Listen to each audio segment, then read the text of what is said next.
Study with concept के इस YouTube channel पर आपका स्वागत है। और साथ ही हम जो श्रृंखला चला रहे हैं प्रीवियस ईयर क्वेश्चन की, ऐसी श्रृंखला को आगे बढ़ाते हुए आज हम 95 क्वेश्चन से स्टार्ट करते हैं। तो 95 क्वेश्चन को पढ़ते हैं पहले कि भारतीय शिला वस्तु के इतिहास के संदर्भ में निम्नलिखित कथनों पर विचार कीजिए। कथन दे रखे 3, इन पर विचार करना है और कुछ आंसर निकालना है। तो देखो, बादामी की गुफा भारत की प्राचीनतम अवशिष्ट शैलकृत गुफाएं हैं, पहला दे रखा है। अगला दे रखा है कि बारावर की शैलकृत गुफाएं सम्राट चंद्रगुप्त मौर्य द्वारा मूलतः आजीविकों के लिए बनवाई गई थी। इससे अगला दे रखा है एलोरा की जो गुफाएं थी वो विभिन्न धर्मों के लिए बनाई गई थी। तो दोस्तों पहले हम बादामी की गुफा के बारे में जानते हैं। बादामी की गुफाएं, इसके बारे में जान लेते हैं थोड़ा। तो दोस्तों पहली बात तो ये कहाँ पर स्थित है, तो ये कर्नाटक में स्थित है। दूसरी बात, इसका जो समय था तो ये है 6वीं 7वीं शताब्दी में। इसके अलावा इसमें 4 गुफा मंदिर भी पाए गए हैं। और ये जो मंदिर बनाए हैं ये चालुक्य राजा था जिसका नाम था मंगलेश, उसके द्वारा बनाए गए। तो दोस्तों पहली बात तो ये होगी कि जो बादामी गुफा का समय दे रखा है 6वीं शताब्दी दे रखा है, तो ये पुरानी तो नहीं हो सकती, इससे पुरानी भी और भी गुफाएं थी, ऐसी बात नहीं है। तो पहला गलत, तो पहला गलत कर देते हैं ऑप्शन में। 2 ऑप्शन तो निकल गए, बाकी बचे 2 ऑप्शन। तो दोस्तों इसमें दोनों ऑप्शन में क्या दे रखा है, 2 और 3, मतलब 3 तो सही होगा ही होगा। और 3 को देखते हैं हम पहले कि एलोरा की गुफाओं में विभिन्न धर्मों से के लिए बनवाई गई थी। एलोरा की गुफाओं के बारे में दे रखा है कि विभिन्न धर्मों की गुफाएं थी इसमें। तो एलोरा गुफाओं के बारे में हम एक बार जान लेते हैं कि एलोरा गुफाएं जो थी, एलोरा की गुफाएं ये देख लेते हैं एक बार। तो इसका जो समय था ये 5वीं से 10वीं शताब्दी के बीच की बात कही गई है इसमें, पहली बात तो। अगली बात क्या देखते हैं, ये बात सही है कि विभिन्न धर्मों से इसमें संबंधित था, मतलब विभिन्न धर्मों से संबंधित गुफा थी, पहली बात। ये बात तो बिल्कुल सही है इसमें जो कथन दे रखा है। जैसे इसमें एग्जाम्पल देख सकते हैं कि 12 जो गुफाएं थी बौद्धकालीन थी, मतलब बौद्ध से संबंधित थी। 17 गुफाएं हिंदू धर्म से संबंधित थी और जो 5 गुफाएं वो जैन धर्म से संबंधित थी। तो दोस्तों ये कथन तो सही है, 3 तो सही है। पर दूसरा क्वेश्चन देख लेते हैं कि बारावर की शैलकृत गुफाएं सम्राट चंद्रगुप्त मौर्य द्वारा, तो इसमें जो शासक दे रखा है चंद्रगुप्त मौर्य, ये चंद्रगुप्त मौर्य नहीं था, ये महान सम्राट अशोक था जिसने ये आजीविकाओं के लिए बनवाई गई थी। तो ये कथन इस प्रकार, इसका जो दूसरा कथन है गलत है, क्योंकि सम्राट अशोक ने बनाई थी, ना कि चंद्रगुप्त मौर्य ने। ये बात सही है कि मौर्य काल में इनकी जो गुफाएं बनवाई थी, तो दूसरा कथन गलत है। अगर पहला और दूसरा कथन गलत है तो ये भी गलत हो जाएगा, तो आंसर निकल के आएगा सी। इस प्रकार दोस्तों इसका आंसर हो गया सी, तीसरा। अगला क्वेश्चन देखते हैं 96 क्वेश्चन। इसमें दे रखा है कि भारत की यात्रा करने वाली चीनी यात्री, जिन्हें हम बेनशांग कहते हैं, ने तत्कालीन भारत के सामान्य दशाओं और संस्कृति का वर्णन किया है। इस संदर्भ में निम्नलिखित कथनों में से कौन से कथन सही हैं? कथन दे रखे हैं, देखो। पहला कथन दे रखा है कि सड़क और नदी मार्ग लूटमार से पूरी तरह सुरक्षित थे। इसमें क्या दे रखा है, पूरी तरह सुरक्षित थे। अगला कथन दे रखा है कि जहां तक अपराधों के लिए दंड का प्रश्न है, तो अग्नि जल व विष द्वारा सत्य परीक्षा किया जाना कि किसी भी व्यक्ति की निर्दोषता और दोष के निर्णय का साधन था। मतलब बात यह है कि अपराधों के लिए कठोर दंड दिया जाता है, ये बात कही है इसने। अगला दे रखा है कि व्यापारियों को 9 घाटों और नाकों पर शुल्क देना पड़ता था। तो दोस्तों पहली बात तो हम देख लेते कि वेनसांग जो आया था ये कब आया था, तो ये हर्षवर्धन के काल में आया था, पहली बात तो। ठीक है, अब ये बात तो सही है कि हर्षवर्धन के काल में आया था, पर इसने क्या क्या बात बोली तो जो पहला कथन दे रखा है कि सड़क और नदी मार्ग लूटमार से पूरी तरह सुरक्षित थे, ये बात गलत है। अगर सुरक्षित थे होते तो ये दूसरा कथन दे रखा है कि अपराधों के लिए दंड का प्रश्न, अगर सुरक्षित ही होते तो अपराध ने कठिन क्यों बनाते। तो ये तो आपको एक सोचना ही पड़ेगा कि मतलब ये बात तो सही है, अगर सुरक्षित पूरी तरह सुरक्षित ही होते तो दंड का इतना अपराध का जो दे रखा है दंड, वो ऐसा तो नहीं बनाते। तो पहला कथन तो गलत हो जाता है दोस्तों। तो पहला कथन गलत होने से ऑप्शन देखते हैं हम, ऑप्शन तीनों गलत हो गए। तो बचा ऑप्शन कौन सा, दूसरा तीसरा। तो दोस्तों कभी कभी क्वेश्चन नहीं आते हुए भी हम ऑप्शन को एलिमिनेट करके आंसर निकाल सकते हैं। तो इसका जो सीधा आंसर निकला है वो बी निकल गया सीधा। हमने एक ऑप्शन को हटाया और बाकी सब आंसर निकल गया।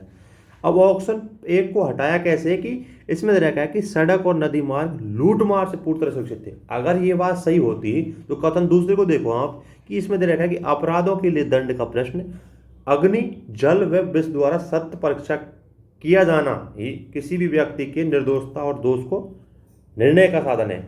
अगर ये बात सही होती, दंड की बात सही है, तो ये लूटमार पूरी तरह सुरक्षित नहीं था, मतलब अपराध तो होते होंगे, तभी तो ये बात कही है। तो दोस्तों इस प्रकार इसका एलिमिनेशन पद्धति से हमारा आंसर निकल गया, तो बी आंसर इसका हो गया। तो ऐसे कई क्वेश्चन होते हैं कि हम नहीं जानते हुए भी हम एक दो एलिमिनेशन करके एक दो ऑप्शनों को आंसर निकाल सकते हैं दोस्तों। अगला क्वेश्चन देखते हैं 97 क्वेश्चन। तो दोस्तों ये जो क्वेश्चन दे रखा है इस कल्चर से दे रखा है। जैसे इसमें दे रखा है कि भारत के सांस्कृतिक इतिहास के संदर्भ में नृत्य एवं नाट्य कला की एक मुद्रा जिसे त्रिभंगा कहा जाता है, प्राचीन काल में से आज तक भारतीय कलाकारों की अति प्रिय रही है। त्रिभंगा जो मुद्रा है वो अति प्रिय रही है, इसके बारे में बोला है। निम्नलिखित में से एक कथन इस मुद्रा को सर्वोत्तम रूप में वर्णित करता है, और त्रिभंगा के बारे में बोला है। तो दोस्तों ये बुद्ध की जो प्रतिमाएं थी, ये मुद्राएं थी, उनके बारे में क्वेश्चन है। तो ये आपको पढ़ना ही पड़ेगा बुद्ध के बारे में। तो दोस्तों पहला देखते हैं, एक पांव मोड़ा जाता और देह थोड़ी किंतु विपरीत दिशा में कटी और ग्रीवा वक्रीय मुद्रा में होती। अगला देखा है कि मुख्य अभिव्यंजनाएं, हस्त मुद्राएं, आसज्जाएं कतिपय महाकाव्य और ऐतिहासिक पात्रों को प्रतीकात्मक रूप में व्यक्त करने की संयोजित की जाती। अगला दे रखा है देह, मुख और हस्तों की गति का प्रयोग स्वयं को अभिव्यक्त करने अथवा एक कथा कहने के लिए किया जाता। अगला दे रखा है कि प्रेम और श्रृंगार की अनुभूतियों को अभिव्यक्त करने के लिए मंद, स्मृति, थोड़ी वक्र, कटी एवं कतिपय हस्त मुद्राओं पर बल दिया जाता है। तो दोस्तों ये जब हम बुद्ध की जब प्रतिमाएं एवं उनकी मुद्राएं पढ़ेंगे, मुद्रा, तो उसमें आंसर इसका जो पढ़ेंगे तो उसमें निकलेगा ये। तो दोस्तों इसका जो पहला ऑप्शन है कि एक पांव मुड़ा हुआ, देह थोड़ी किंतु विपरीत दिशा में कटी और ग्रीवा वक्रीय मुद्रा में होती, तो यही आंसर दोस्तों, इसका जो आंसर है ये आंसर है। तो ये हम जब बुद्ध की जो मुद्राएं पढ़ेंगे तो उसकी मूर्तियों के बारे में पढ़ेंगे, जो कल्चर का पार्ट है, तो उसमें जो ये दे रखा है, ये वर्णन दे रखा है त्रिभंगा के बारे में, तो ये पूरा जो दे रखा है यही पहला कथन ही इसको सिद्ध करता है। तो दोस्तों जब आप पढ़ेंगे तभी ये क्वेश्चन हो पाएगा, क्योंकि ये क्वेश्चन ऐसे तो होने वाला नहीं है, तो ये तो पढ़ना ही पड़ेगा आपको दोस्तों। इस प्रकार दोस्तों इसका जो आंसर निकला है ए निकल गया है। अगला क्वेश्चन देखते हैं 98 क्वेश्चन। निम्नलिखित ऐतिहासिक स्थलों पर विचार कीजिए। पहला दे रखा है अजंता की गुफाएं, दूसरा दे रखा है लेपाक्षी मंदिर, और तीसरा दे रखा है सांची स्तूप। सांची का जो स्तूप था उसके बारे में दे रखा है दोस्तों। अब इसके बारे में देख लेते हैं। जैसे उपयुक्त में से कौन सा भित्ति चित्रकला के लिए भी जाता है या जाने जाते हैं। दोस्तों इनके बारे में एक बार पढ़ लेते हैं हम। तो देखो जैसे अजंता की गुफा दे रखी है इसमें, पहला अजंता की गुफाएं, ठीक है, इसके बारे में देख लेते हैं। तो भित्ति चित्रकला के लिए तो जाना ही जाता था। और गुफा, इसमें जो गुफाएं थी उनकी देख कौन कौन सी गुफाएं थी, पहली, दूसरी, 16, 17, ये चित्रकला के लिए थी। और कुछ इसमें जो चित्र बनाए थे ये बनाए थे वाकाटक साम्राज्य के राजा हरिसेन ने। इसके अलावा दोस्तों ये तो पता चल गई अजंता की गुफाओं के बारे में, मतलब अजंता वाला जो है ये कथन तो बात सही है अजंता के जो बारे में है। अगला देखते हैं हम, जो कौन सा मंदिर है, लेपाक्षी मंदिर। तो दोस्तों ये भी चित्रकला के लिए प्रसिद्ध था।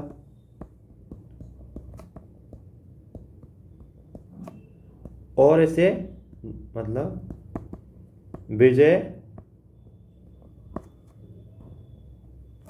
विजयनगर जो राज्य था उसके राजाओं ने बनवाया था।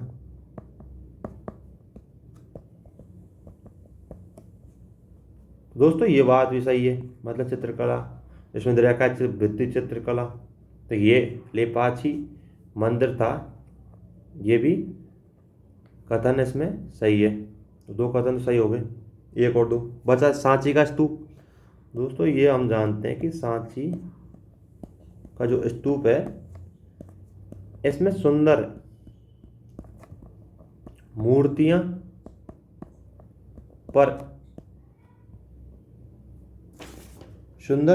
पर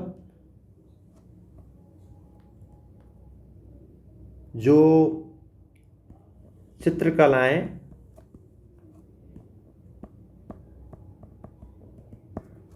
और इसमें दे रखा है कि भित्ति चित्रकलाएं, क्वेश्चन तो यही दे रखा है ना, भित्ति चित्रकलाएं इसके बारे में दे रखा है। तो ये नहीं थी सांची के स्तूप में। चित्र तो होंगी लेकिन ये नहीं थे कि जो भित्ति चित्रकला है ये नहीं थी। तो इस प्रकार दोस्तों ये तो गलत हो जाएगा। तीन गलत होने से तीन इसमें गलत है, इसमें तो है ही नहीं है, इसमें ये भी गलत है, तो एक और दो तो सही है। तो इस प्रकार दोस्तों इसका आंसर बी निकल के आया। अगला क्वेश्चन देखते हैं 99 वाला जो क्वेश्चन है 99, कि भारतीय इतिहास के कला संस्कृति के संदर्भ में निम्नलिखित युग्मों पर विचार कीजिए। युग्म में दे रखे हैं उस पर विचार करना है। मूर्ति कला का प्रसिद्ध कार्य और उसका स्थल जो कहाँ पे मिली, मतलब ये दे रखा है दोस्तों। तो जो पहला दे रखा है ये क्या दे रखा है, पहला दे रखा है कि कई लोगों के साथ बुद्ध के परिनिर्वाण की एक भव्य प्रतिकृति जिसमें ऊपर कई दिव्य संगीतकारों और नीचे अनुयायियों की दुखद आकृतियां हैं, ये दे रखा है इसका स्थल अजंता में। अगला दे रखा है कि देवी पृथ्वी की गहरी श्रृंखला जल से बचाते हुए चट्टान पर उकेरी विष्णु वराह अवतार की एक विशाल प्रतिमा है, ये माउंट आबू में दे रखा है। अगला दे रखा है कि अर्जुन की तपस्या गंगा का अनवरण विशाल शिलाखंड की सतह पर गढ़ी गई है। तो दोस्तों जो इसका जो आंसर है ये आंसर ये निकल के आया है इसमें 1 और 3। ये कैसे निकल के आया बताते हैं।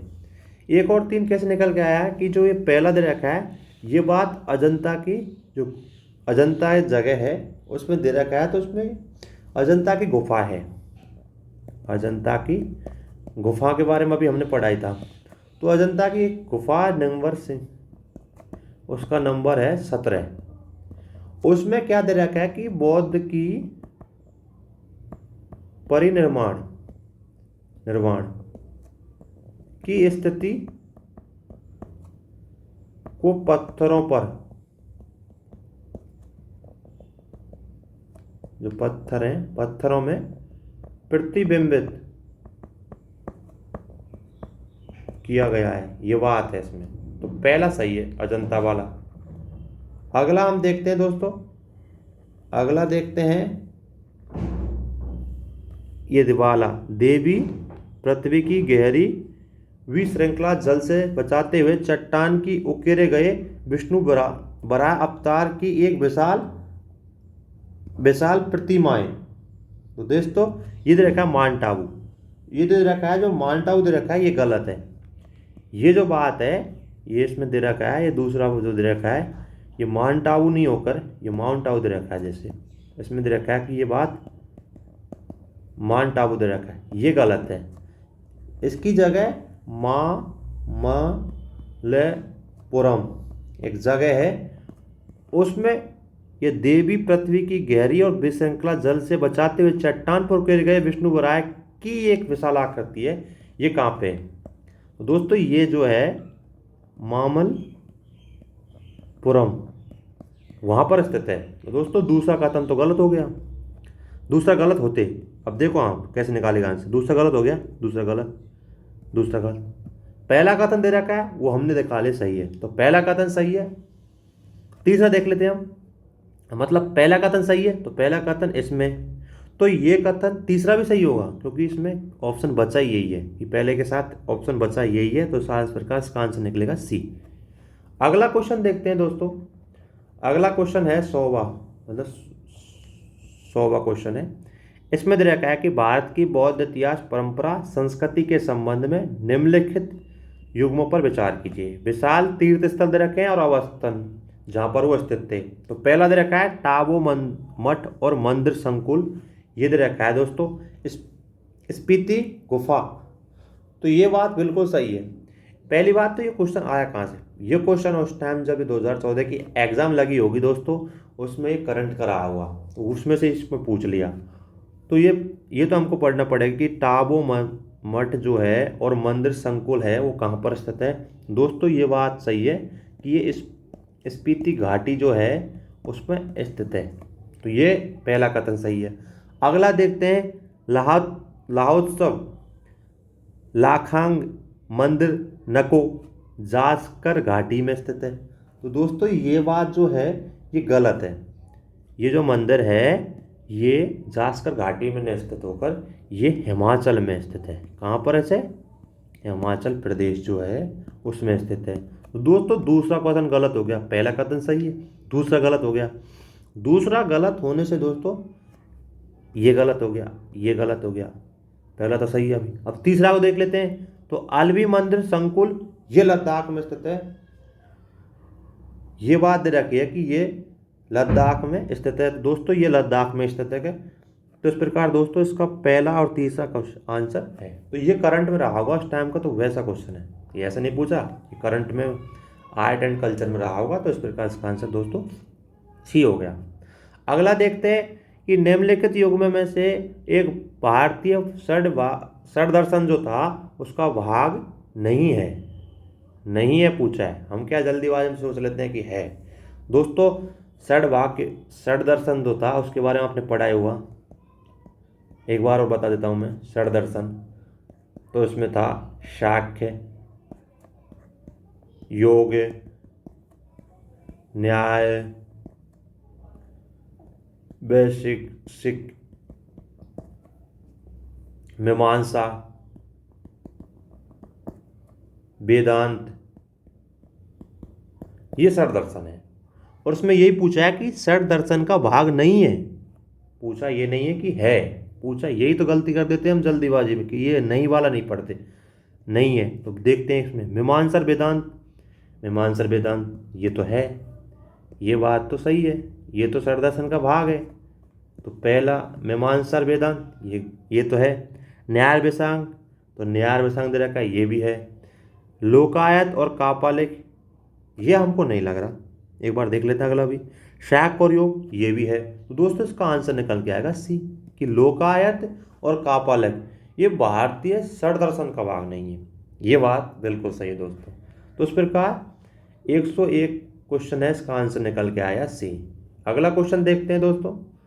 तो अगला क्वेश्चन क्या दे रखा है कि भारत के संप्रतीक के नीचे उत्कृष्ट भारत की राष्ट्रीय आदेश शक्ति सत्यमेव जयते कहाँ स्थित, कहाँ से लिया गया है? तो दोस्तों ये तो आपने पढ़ा ही होगा। सत्यमेव जयते ये सीधी सी बात है, ये मुंडक उपनिषद है हमारा, उससे ये बात ली गई है, जिसका अर्थ होता है सत्यमेव जयते का, इसका अर्थ होता है सत्य की ही जीत। दोस्तों ये तो हमको फैक्ट पता होना चाहिए क्योंकि ये फैक्ट है सीधा, ऐसे यहाँ आपने पढ़ा भी होगा मुंडक उपनिषद के बारे में। दोस्तों इस प्रकार इसका आंसर निकल के आया डी। अगला क्वेश्चन देते हैं कि निम्नलिखित राज्यों में से कौन सा संबंध बुद्ध के जीवन से संबंधित है। तो ये महाजनपद काल की बात कर रहा है, जब बुद्ध भी थे उस टाइम की बात कर रहा है। पहला दे रखा है अवंती, दूसरा गांधार, तीसरा कौशल, चौथा मगध। दोस्तों जैसे आपको पता ही है, कौशल जो राज्य है उसी में लुम्बिनी स्थित है। और लुम्बिनी किसके लिए जाना जाता है, तो बुद्ध का जन्म हुआ, महात्मा बुद्ध का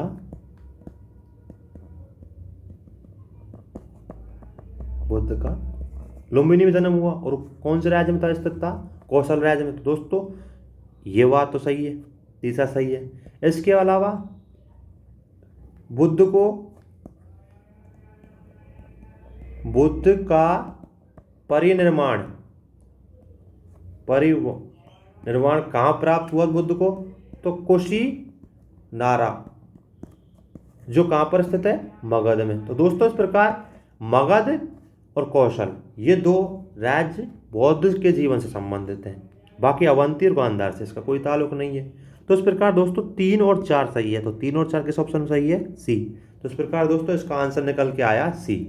अगला क्वेश्चन देखते हैं, वे 104 क्वेश्चन नंबर जो है इसको देखते हैं दोस्तों, कि भारत की कला और पुरातात्विक इतिहास के संदर्भ में निम्नलिखित में किस एक का सबसे पहले निर्माण किया गया था। ये दे रखा है, ये कौन सा वो है जिसका सबसे पहले निर्माण किया गया। तो हम पहला ऑप्शन देख लेते हैं, क्योंकि इसका आंसर तो निकल के आ जाएगा। विश्वेश्वर का में स्थित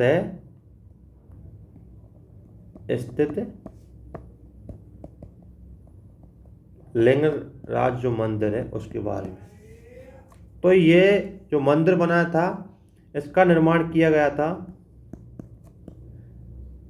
11वीं शताब्दी में। तो ये समय काल आ गया इसका। और किसने किया था, ययाति प्रथम, उसका जो कार्यकाल दे रखा है 1025 से और 1040 ईस्वी के बीच। तो ये 11वीं शताब्दी का है पहली बात तो। और उसने पूछा है सबसे पहले वाला। अगला दे रखा है धौली वाला, धौली स्थित शैलकृत हाथी के बारे में। धौली वाला दे रखा है ना, इसको देख लेते हैं हम। स्थित शैलकृत हाथी के बारे में, उसके बारे में देख लेते हैं। तो दोस्तों ये जो है ये मौर्य काल से संबंधित पहली बात। दूसरी बात, मौर्य शासक सम्राट अशोक था,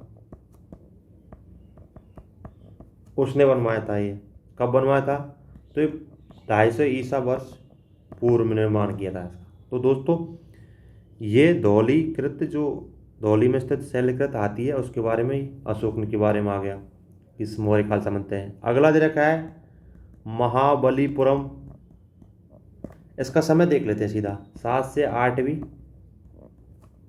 शताब्दी में। किसने, पल्लव शासकों ने बनाया था। तो ये भी गलत है। अगला देखते हैं, तो अगला दे रखा है दोस्तों, अगला जो है वो दे रखा है उदयगिरी वाला। अगला डी जो ऑप्शन दे रखा है ये उदयगिरी के बारे में दे रखा है।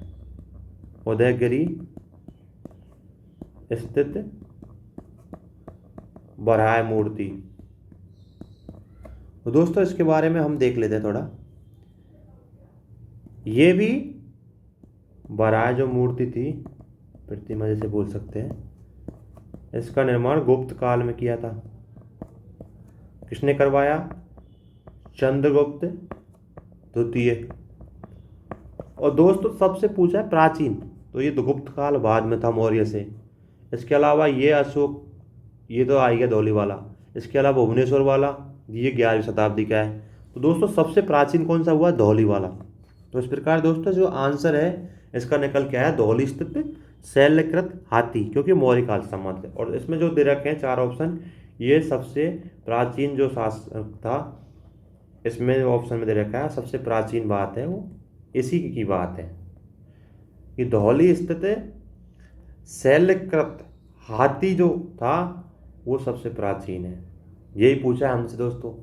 उस प्रकार दोस्तों इसका जो आंसर है वो हो गया बी। अगला क्वेश्चन हम देख रहे हैं कि प्राचीन भारत की निम्नलिखित पुस्तकों में से किस एक शुंग राजवंश के संस्थापक के पुत्र की प्रेम कहानी है। तो दोस्तों ये बात है तो इसमें दे रखा है पहला ऑप्शन स्वप्न वासवदत्ता, अगली है मालविकाग्निमित्र, अगला है मेघदूत, उससे अगली है रत्नावली। तो दोस्तों इसमें सीधा है, आपको पता है कि ये शुंग राजवंश के संस्थापक के पुत्र की कहानी के बारे में प्रेम कहानी, तो ये बात सही है। ये बात है मालविका अग्निमित्रम। कैसे सही है ऐसे हम एक बार देख लेते हैं। मालविकाग्निमित्र जो पुस्तक थी ये कालिदास द्वारा लिखी गई पहली बात तो।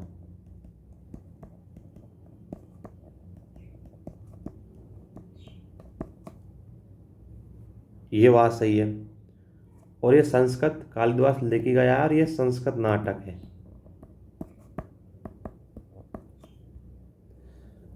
ये जो नाटक है ये सम्राट जो अग्निमित्र है शुंग वंश के, अग्निमित्र के प्रेम की कहानी है जिसके बारे में बताता है। और जो सम्राट अग्निमित्र था उसको एक नौकरानी थी जिसका नाम था मालविका,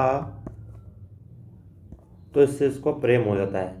उसी के बारे में कालिदास ने मालविका अग्निमित्रम दोनों को मिलाकर मालविका अग्निमित्रम कैसे नाम पड़ा दोनों को मिलाया था। जैसे मालविका जिससे अग्निमित्र को प्रेम हुआ वो एक नौकरानी थी और अग्निमित्र खुद जो था शुंग वंश का शासक था। तो दोस्तों इस प्रकार इसका जो आंसर निकल के आया बी, मालविका अग्निमित्रम। और दोस्तों इसको हम यहीं समाप्त करते हैं। Thank you.